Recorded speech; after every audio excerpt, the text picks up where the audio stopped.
Insignificant Events in the Life of a Cactus, Chapter 24.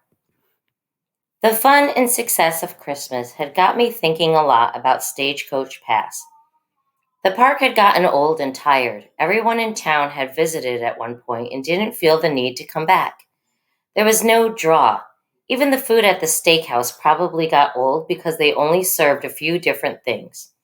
Something needed to change, or there wouldn't be a Stagecoach Pass for very long. And then, who knew where we'd go? My parents were so busy keeping up with all the little tasks that went into running the place that they didn't have time to see the bigger picture. But I did. As we sat down one chilly January night for dinner together, I told them my ideas.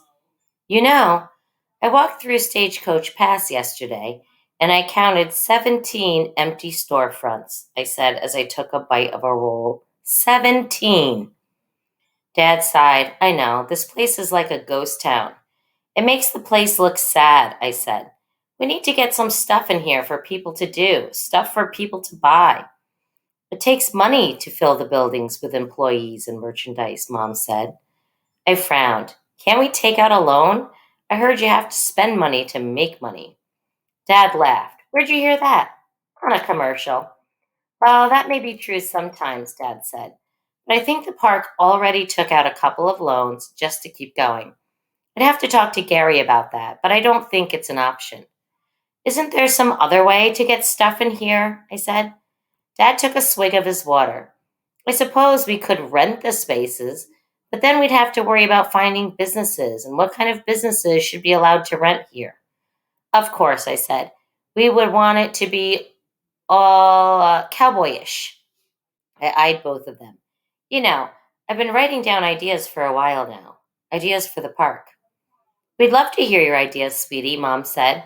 I went back to my room, grabbed my notebook, and returned to the table. I opened it with my toes. Things that Stagecoach Pass needs to bring in business. I read aloud. Number 1. I looked at them dramatically. A lighter food option. We have the steakhouse for a big, fat, heavy, greasy meal.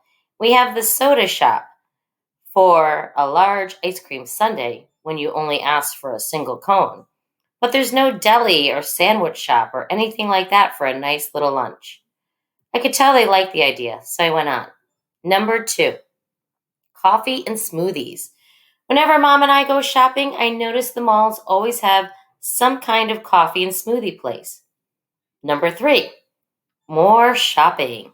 Navajo jewelry like the earrings you bought me, a cool leather shop, and a hat store that specializes in custom cowboy hats, stuff like that. Wow, Even, Dad said. Those are all great ideas. It's just complicated, honey. How is it complicated? Well, Mom said, for one thing, how do we even find these vendors? I shrugged and went back to eating my dinner. Sorry, my ideas had fallen flat.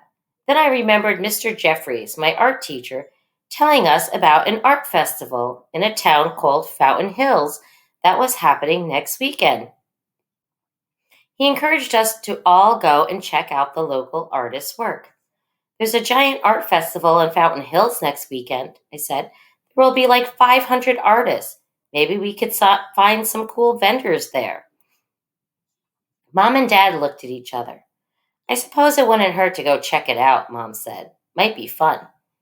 And what if we had our own art festival, I said, getting excited now, with artists and food and music and fireworks.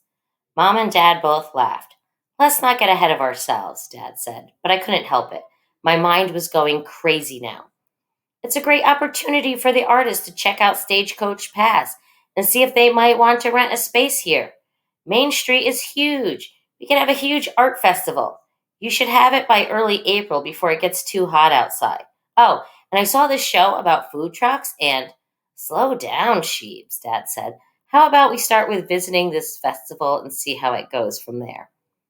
But if we're going to have our own art festival, the best way to let the artists know would be to tell them about it at this art festival in Fountain Hills. I'd have to get approval before doing anything, Dad said. You mean from the dead owner? Dad laughed. Avon, the owner is not dead. And yes, I'd have to get approval from the very much alive owner. But I thought you said he gave you total free reign over the park. There are also permits and a bunch of other stuff to take care of, Dad said. Then get on it, Daddy-o. Time's a wasted. He looked at me with pride in his eyes. My daughter, the ultimate problem solver. You have trained me well, Jedi Master, I said. Very good, Jedi, learner, person. I rolled my eyes at him. Not quite, Dad. Zion's parents would have had a way better comeback. So, speaking of dead owners, Mom said, what's going on with your top secret investigation? Find any more clues about the Kavanaughs? Not really. The guitar was the last thing we found.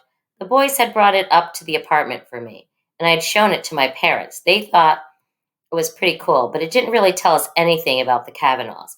And just because the last initial was C didn't mean it had belonged to a Kavanaugh. But you know how I told you Henry always talks to me like he thinks I'm someone else? They nodded. Well, he called me Avon Kavanaugh on Christmas Eve. Don't you think that's kind of weird? Mom and Dad looked at each other. That is mildly intriguing, said Dad. Strange, said Mom, but he did call me Elizabeth Taylor the other day.